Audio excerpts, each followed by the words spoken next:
দেখেন আমার বাবা বাড়িতে দুইটা ফ্যান দিয়েও থাকা হইতাছি না, আর আমার বাবা দেখুন কতগুলা পোশাক পইরা।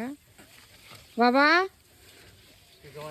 ঘরে দুইটা ফ্যান দেও থাকা হইতাছি না, আর তুমি এই গরমের মধ্যে এতগুলা পোশাক পইরা কি করো?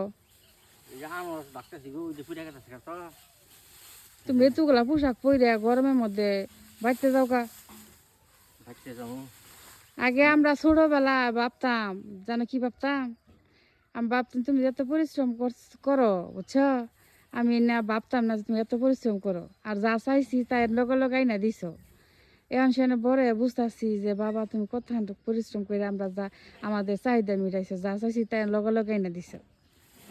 বাবারা সবসময় কষ্টই করে যায়। বাবারা হলো নীরব নায়ক, বুঝতে মাইয়া? বাবার কষ্ট তোমরা বুঝো। বাবারা সবসময় কষ্ট করে যায় শুধু তোমাদের জন্য, তোমরা যাতে ভালো থাকো এই আশায়।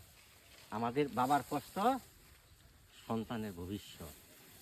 বাবার কষ্ট সন্তানের ভবিষ্যৎ। জি, বাবারা সবসময় নীরব নায়ক হয়ে সন্তানকে কখনো কষ্ট বুঝতে দেয় না, এটাই বাস্তবতা। তো ভালো থাকেন, আল্লাহ হাফেজ।